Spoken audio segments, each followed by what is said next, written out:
Good morning, everybody. I'm Bob Marone for Westchester Talk Radio. And once again, we are with our friends at Hightower Westchester. Our topic right now is what's happening in the residential real estate market.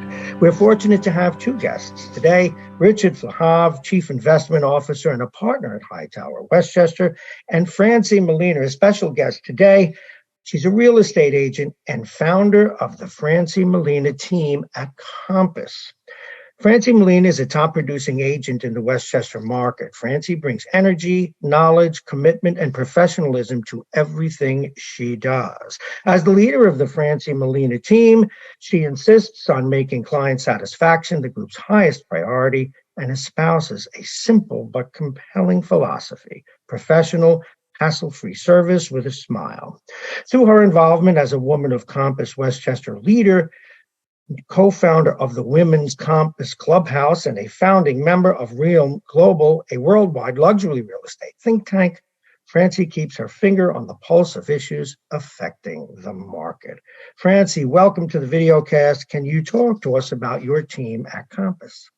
Sure. Thanks so much for having me, and I'm really excited to share a little about our life. I run the Francie Molina team at Compass. We are 9 producing female agents, just coincidence. And Trevor, our team manager, who handles our transaction coordination, CRM, marketing, he's really the brains behind the operation, while the 9 of us run around and list and sell houses on behalf of clients. We're kind of your team for life. We always say we chase reviews, not commissions. So the closing is the beginning of our relationship with you. In fact, I was on the phone this morning with a client who bought with me years ago, and I'm advising on some renovations in the house and where the value is and best contractors and, is it worth the soaking tub, that kind of stuff. We host events in the Westchester areas all the time. We're always gifting our clients. We send very valuable maintenance checklists. So that's who we are. We live here, we work here, and we sell here. Wow. Okay. The housing market has been a mainstay in the news recently. Can you talk to us about some of the larger macro trends you're seeing in real estate, whether it be rates, supply, and so forth? Francie, we'll start with you. Sure. I could talk for hours on this. A few of the macro trends that we're struggling with right now, the biggest one is supply. So typically our empty nesters, their kids graduate from high school or graduate from college, and they leave Westchester due to high taxes, or they might stay in Westchester but go to a condo, which was taxed at a very reasonable rate for Westchester. So that's usually the source of a lot of our listings. Of course, we have the usual lifestyle reasons as well: divorce, new jobs, or relocation, downsize, upsize, because maybe kids don't need as much space. But the empty nesters are the lion's share of it. And that area has slowed a bit now because, as you can imagine, our empty nesters used their homes during COVID, first time that they had their grown kids back. And also, they're struggling with the high prices in the Carolinas, Florida, even Connecticut, where they might jump over the border to lower taxes. They're also bidding against the young people on these condos in Westchester or Connecticut. So it feels like to them there's bidding wars on everything. So for the right size is not a value anymore. They may as well just stay in their home. So low supply, high demand leads to constant bidding wars. And that's very frustrating to our buyers. Most of our buyers come from cities, the lion's share of them from New York City, and they're moving up for space in schools. And as you can imagine, we had 26 groups at an open house this weekend. It's really hard and demoralizing to go out every weekend with your young kids and with the dream of home ownership and, get knocked out in a bidding war constantly. Another macro trend that we're balancing is the twofers. So those empty nesters, baby boomers, they don't really need the money, many of them, God bless. And they are buying a second home, maybe a third home, something to attract their kids, a ski house, a beach house, a lake house, but they're not giving up that main house. Mm-hmm. And while our buyers think, oh, they have to sell, we very quickly educate them that most of our sellers actually don't have to sell, and thus they're going to wait for their price. And of course, the final trend is interest rates. Hasn't slowed the Westchester market at all, maybe at the luxury, but so far there is enough buyer demand to satisfy the limited supply. That's good to know. Richard, what have you to say about this? Yeah, well, always good to see you, Bob, and Same here. Francie as well. I think for us, we obviously view things through a bit of a different lens, whether it's, more economic or investment focused. But, the thing with housing, and you guys know this, is it's such a large driver of economic activity and GDP. And when you think about all that goes into it, appliances, all the, heating, HVAC, the furnishings, the maintenance, all the knock-on effects that it really has that ripple through the markets. That's something we're kind of keeping our antennas up for. You're seeing mortgage applications have slowed a bit. As Francie mentioned, supply is really low and it's keeping prices elevated despite the fact that rates have come up. Full disclosure, Bob, this. We bought our house right before COVID and, we got a sub 3% mortgage rate. I did the math, trust me, on what my monthly nut would be at the rates they are currently. And even if I wanted to move, would I be able to afford to, right? And this is the question I think that people, if you're going to reset your mortgage to a higher rate, does it make sense? Construction's obviously been somewhat limited. I think, that leads itself into supply. You saw the price of all the inputs just skyrocket, post-COVID and whatnot. So, we're really watching it closely, just really due to its impact, on the consumer, which, as we know, the consumer is 2/3 of the economy. Just viewing it from those lenses, and it's definitely a difficult market to get your head around. Sure is. But let's look at the other side of it now. Such things affect the investment side of the business. What are you seeing in real estate? Yeah, no, it's a good question, and what I just had mentioned kind of leads into a lot of it. The big thing is public versus private too. You look at private REITs and in investing through exchanges. There's a lot of mark to market volatility there, right? They price on a daily basis, these companies, and despite the fact that there might be a significant portion of rent collection or quality, A or B assets in, call it the Sun Belt. The baby got kind of thrown out with the bathwater, to use a term in our industry. So, public REITs were down, 15-20% last year, whereas private REITs were up like high single digits and we're offering yields of, 5+%. So, obviously there's some different mandates and there's quarterly earnings and things like that. But, the question for us is, okay, do those converge, and where are kind of yields going, right? Rates are coming up. Is it a sector that makes sense? If you can get 5% in a 6-month treasury, do I want to express getting, 5% out of a mortgage REIT despite the volatility? So those are things internally we're talking about. But it really pays right now to understand, who you're investing with, right? Underwriting really matters right now. The dartboard is gone for the time being. Whether you're in the Sun Belt, Francie mentioned Florida, the Carolinas, Atlanta, go out to Arizona, Scottsdale, all these places. There's really good dynamics in terms of population growth, job growth. So you want to be in those right geographies, but then also sectors, whether it's, no one's lending to office space right now. There's very, no, you got to follow the money in a sense. Retail's been difficult, some of the more grocer anchored retails and things. But, where are they allocated? One of the benefits of the cost of home ownership jumping has been multifamilies. You've seen, some pricing power there as it relates to inflation and things. So, you want the right exposures with the right funds in terms of the investment landscape. Say a little more about planning, if you would.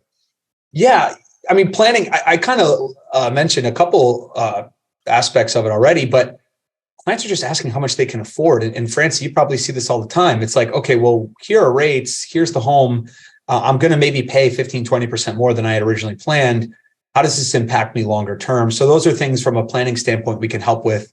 The world's just changed so much. We had clients, particularly the more, call it, I wouldn't say aggressive, but folks that are a little bit more technical in their moving their money around. You were able to take loans, with basically no interest on them as bridge loans and buy and sell, and that's kind of evaporated to a certain extent. Some of the more capitalized folks are still doing it, but I'd throw this back to Francie. But when you look at the interest rates, they're also out of the 40-year average, relatively speaking. I think this is somewhat the new normal, but it was probably always the normal. I think what was happening, the last, call it 10 years or so, was a bit of an anomaly. I wouldn't say never, but I think the rates around these levels are likely here to stay for some time.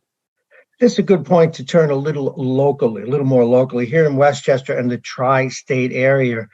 What are you seeing, Francie? So in the investment side of things, we definitely have multifamilies that we sell all day, every day, and they're very attractive to investors. Do we have end users who live on one side or in one unit and rent all the others, and it enables them to afford Westchester? Sure. But typically when we list multifamilies, 2 to 5 or even larger, we see a lot of investors come in. It's not the easiest place to get a great cap rate because you have the high taxes. What we see lately is a lot of developers coming in and looking at these multifamilies and figuring out a way to, make them into condos and resell. Because condos are favorably taxed in Westchester. And so developers are out in force looking for opportunities, and we are very fortunate to work with developers. So we've had a lot of experience finding the needle in the haystack and finding them places to invest. But typically, if you're, a real estate investor, Westchester is not the most attractive place. But going back to it, trying to help the first-time home buyer or multi-generational families find a way to live here, a multifamily home is a really great option. So we trying to be creative in the last few years with the low supply and now the high interest rates to find ways for people to make it happen, especially since more are commuting back to New York City. That's interesting stuff. And it raises another question. A city like New Rochelle has some 30 projects, most of which are high-rise apartment rentals. How does that rental market look, and how does it impact your business? Sure. I think someone told me between, New Rochelle and Portchester, there'll be like 5, and White Plains, 5,000 new rentals coming online in the near term. New Rochelle has 6,000 itself. Alone, right? Yeah. It's great. You know what? The rental demand is very high. There was never enough rentals, and the rentals were not exactly what folks were looking for, especially the city population that's used to a high rise and maybe a super and some amenities. So it's going to be great. There's a lot of investment in White Plains, Portchester, New Rochelle. In some of the smaller communities, it's a real struggle. Like, for instance, you have your children in school in X town, and for some reason you can't keep a house or you can't find a house and you need a rental and you don't want to switch school districts. That's the tough part. That's where we're really short. I bet. Now, let's go to the next big thing. Actually, it's been a real big thing since COVID, and that is working from home. Can you both give me your thoughts on that and how it has impacted the real estate market and what it means long-term? Francie, we'll start with you. Yeah, we always say at Compass, home has never been more important. People are spending a lot more time in their houses, and they're valuing different things than they did pre-COVID. From the county that is north of New York City with no bridge between the commute, right? When pre-COVID, buyers wanted easy access to the city, walk to town, and sort of a much more cosmopolitan feel. Well, then COVID hits, and now they suddenly value their backyard. They're not always at the playground in town. They want a pool. They want to have more space because they're dual income, usually with a couple kids, so they both need office spaces. So while we felt like over the prior 5 years prior to COVID, buyers only wanted rooms that made sense, now they're valuing bigger homes, bigger yards, and they're spending a lot of money on their homes. And there's a limited supply of construction workers and contractors, and obviously the supply chain in that industry also has been slowed. So they're really struggling with getting things done and waiting in line a long time and paying very high prices for that. And we're just trying to manage their expectations as they come up.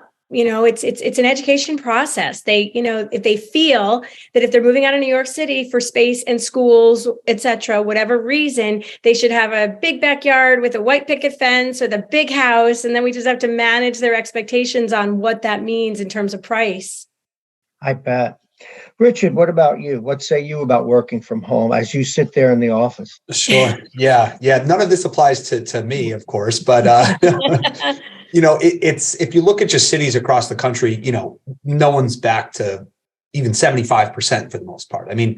the question is, will that shift? Because what the Fed is really trying to do with these rates and tackling inflation is they'll probably hurt jobs in some way, shape, or form. The job market's forcing them to keep rates higher. The question is if they do start to sting jobs a little bit, will that pendulum swing back to the employer? Because right now the employees have really a lot of the power, as we've seen. That they don't want to come back, and I think we all know working from home is nice and cushy. But listen, driving in after the Monday after the Super Bowl, I was the only schlub on the road. I mean, people are really working from home.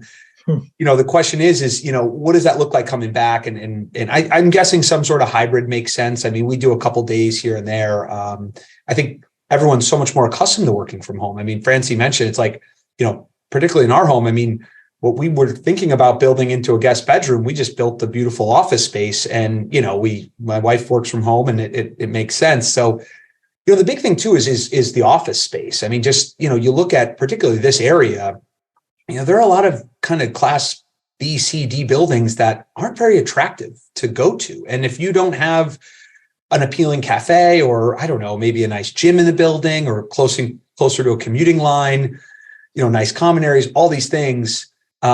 Is that really going to attract people back or new entrants? So, that will, I think, have a little bit of a turnover, and that will probably look different. As I mentioned before, follow the money in a sense. We do understand the credit markets a bit, and no one's financing that space, right? I mean, they're very nervous of it, at least given the dynamics right now. So, we'll see how it all shakes out. But I think for the time being, I think this hybrid model is kind of here to stay. Certainly seems that way. Well, we're nearing the end of our time together. Francine, you're something special. Do you have any closing thoughts? So let's start with you and then finish with Richard. Sure. We sell shelter and lifestyle. We sell homes in which to create memories, towns and lifestyles where the families can go to the Easter egg hunt or the Hanukkah parade. So, and we try to keep the focus on that. Most of our clients ask, is my house going to be worth more when I sell it than when I bought it? Well, my crystal ball broke last week, so I don't know the answer to that. What I say to them is call Richard, and he can help you invest the rest of your money after you buy your house and make sure that grows. There's any left, yeah. Yes, after you pay your taxes. No, just kidding. But it is a privilege to live in Westchester County. It is carved out of a forest. It is stunning. There is no bridge between your commute. There's tons of preserved open space. We're close to the mountains. We're close to rock climbing. We're close to the Hudson, the Sound Shore.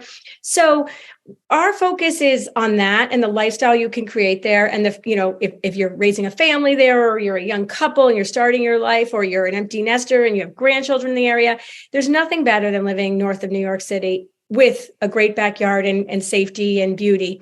So we try to stay out of the focus on the investment side of it and really what you're getting by buying these four walls. Let Richard handle the investment part. Thank you very much. She cued you, Richard. Yeah. Well, I said it before, housing's a big part of the economy. It's a big part of people's balance sheets. I think it's a fifth of GDP. It's the largest cost in CPI. It's a third of CPI, according to Forbes. So you want to have the right team in place. Francie's always out and about. She knows everybody. These are the types of people you really want in your corners, because this isn't the market we got accustomed to knowing the last couple of years, because it's difficult to navigate. So, I'll wrap it up there. I'm going to say on a personal level, you've both informed me greatly. I'm in the middle of two different personal real estate transactions and thinking about my future. So thank you as a listener as well as your host. Folks, you've been listening to the wisdom of Francie Molina, real estate agent and founder of the Francie Molina team at Compass, and of course our friends at Hightower Westchester, today in the person of Richard Flahav. He's the Chief Investment Officer and Partner at Hightower Westchester. Both of you, thank you very much.